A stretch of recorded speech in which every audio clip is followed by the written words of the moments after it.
Hey everybody, this is Virus, and I had to start this video over because uh my mom went over to her computer, and yes, she had just watched this movie with me, and the music started playing out of no fucking where. I'm not gonna say it was paranormal. It happened. It just fucking happened. It just came on. But I'm gonna say that the movie I just watched is one of the top 10. Okay, if I have to place it in like a top anything, it'd be like top 20 because I've seen a lot of horror movies. Everybody knows I did the whole horror movie thing last month for October, and I did some decent movies, but this one, this one takes the cake. Um, we just got done watching The Conjuring 2. And I figure I would do it at night because horror movies are a lot scarier at night. They actually make you stay up later because your mind is fucking playing tricks on you after that point. But um, what to say about this movie is basically the continuation. I won't say the continuation of the first one. It does make reference about the first one. In it, the beginning is kind of long and drawn out. But that's the point. Because this is The Conjuring 2. It's supposed to have been continued through from the first The Conjuring. So, honestly, the movie was fucking. Oh, there are some parts in it that really, honestly, that really fucking creeped me out. Um, the beginning of the movie definitely was kind of creepy when Lauren Warren and her husband Edward Warren were in the house before the initial starting of the actual movie. But yeah, they she saw this demon, and she didn't know his name. It's they didn't she didn't know its name, but she saw who the demon was, and the demon took a form of a nun, which just made it that much more fucking creepy. But um on to the movie. Um, it's about a family in London. I'm not gonna make a whole bunch of mentions in this movie because not I don't know if everybody I know not everybody's into horror movies and all that. So honestly, I'm not gonna make any spoilers. I'm just gonna give you the logistics, the flat out of the movie, certain spots, but um, it's basically about a family in London who live in a house, and they get noticed by like shit starts happening to them, um and like the police come, and things happen while something happens while the police is there, that the police initially sit there and say this is beyond what we can do. you know Basically it's like the police woman's like, like the father at the church I go to, I can hook you up with them. And, they wind up getting, like covered on TV and all sorts of stuff. And then the Warrens get summoned. Even though Lauren didn't want to do any more cases, and she wanted to wait a while, a substantial amount of time, before they went back into cases. But there's no ignoring the cries for help that a family is going through in a perilous time when they are haunted by demons. I won't even say demons.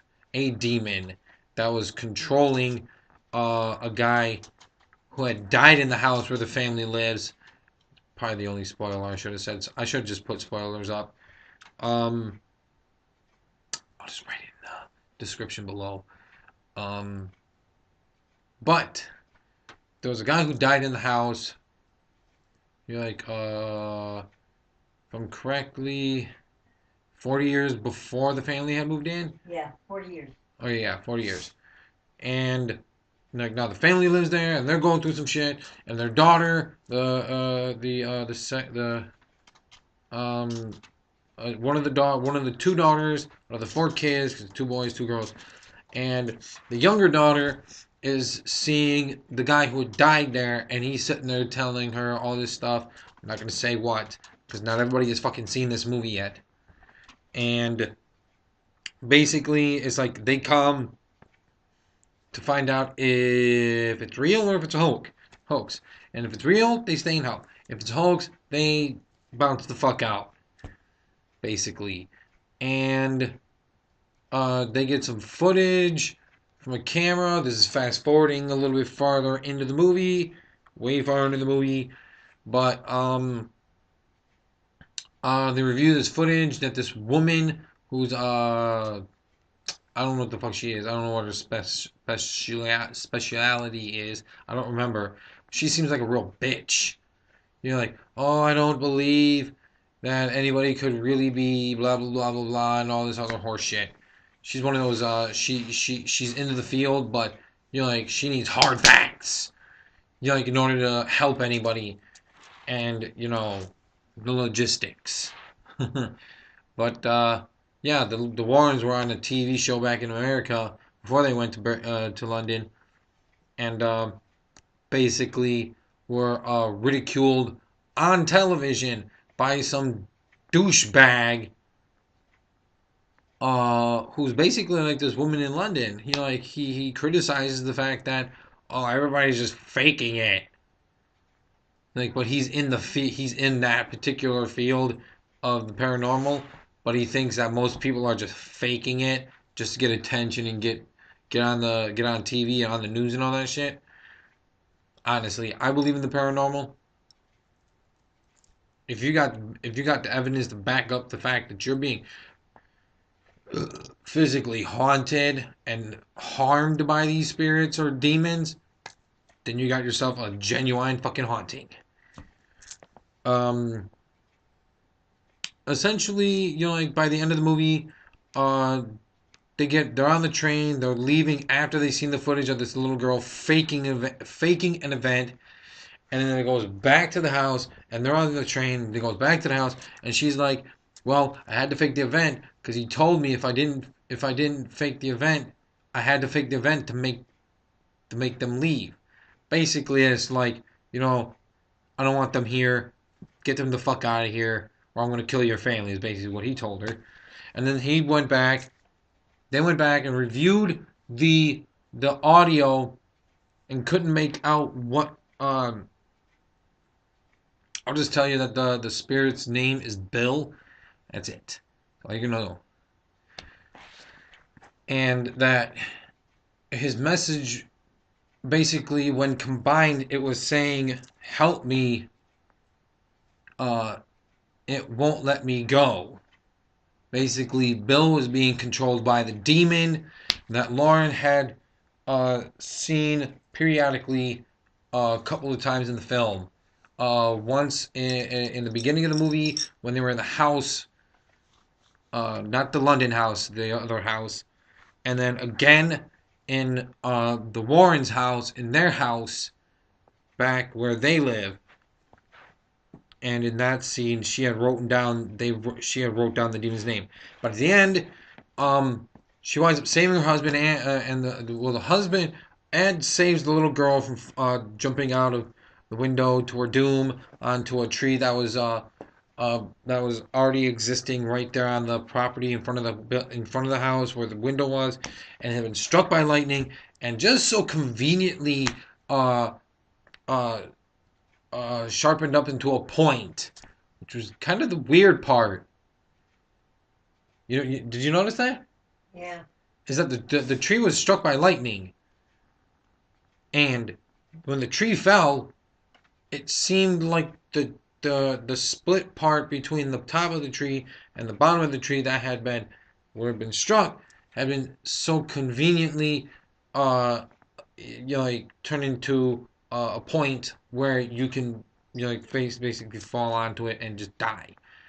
But Ed saves the girl, and Lauren gets into the room, and the demon's waiting for her in the room, and she throws her up against the wall, and she sits there and like basically says, you're like, I know your name, I wrote it down, you told me your name already, and all this other shit. And she reveals the demon's name, and then condemns it back to hell.